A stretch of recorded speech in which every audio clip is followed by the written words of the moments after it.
మంచి నడవడికను నేను మీ అందరికి చెప్తున్నా. నేను చర్చికి వచ్చిన వాళ్ళే మనందరం ఒకటే కదా అని తప్పుని ఒప్పు, ఒప్పుని తప్పు అని మీరు చేసుకోకుండా సమర్థించుకోకండి. నీ సహవాసము మంచిదా చెడ్డదా ఒక్కటే ఆలోచన చేయాలి. చెడ్డ సాంగత్యం అయితే, దుష్ట సాంగత్యం అయితే త్వరగా ఎండిపోయే గడ్డి వలె ఉంటారు. వాళ్ళ జోలికి పోవద్దు, నువ్వు ఎండిపోవద్దు.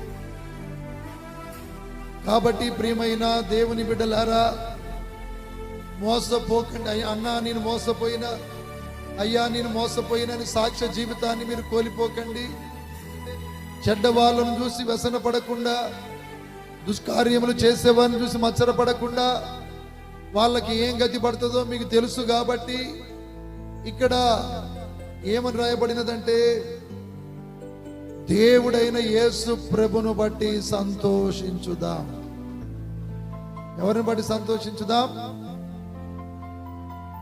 ఆమె ఏమైనా చేసుకొని, నాకున్న భార్య నాకు నచ్చింది, ఆయనకి ఎంతైనా ఉండని, నా ఇల్లు నా గుడిసే నాకు నచ్చింది, ఆయనకి ఎన్ని ఎకరాలైనా ఉండని, నాకున్నది 1 2 3 10, నాకు ఏదైతుందో అది దేవుడు ఇచ్చిందని దాన్ని బట్టి తృప్తి పొందండి.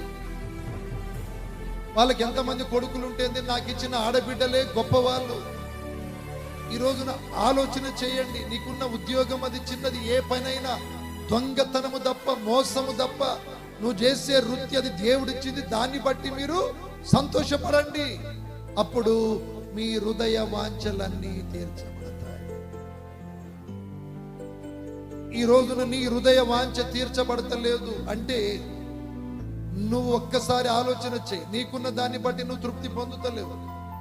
వాంఛ అంటే కోరిక. నీ హృదయములో ఆత్మీయ కోరిక ఏదైతే ఉందో అది నెరవేరాలి అంటే నీవు దేవుని మందిరంలో పచ్చటి ఒలీవ చెట్టు వలె ఉండాలి. ఎవరిని బట్టి సంతోషించాలమ్మా? దేవుని బట్టి సంతోషించాలి. డబ్బులను బట్టి సంతోషిస్తే ఇవాళ ఉంటాయి, రేపు ఉండవు. బట్టలను బట్టి సంతోషిస్తే ఇవాళ వేసుకుంటే రేపు మాసిపోతాయి.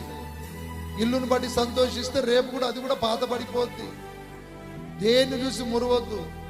యేసు నామానికి మహిమ కలుగును గాక. దేవుని బట్టి సంతోషించండి. నీ హృదయ కోరికలన్నీ ఆయన జరిగిస్తారు.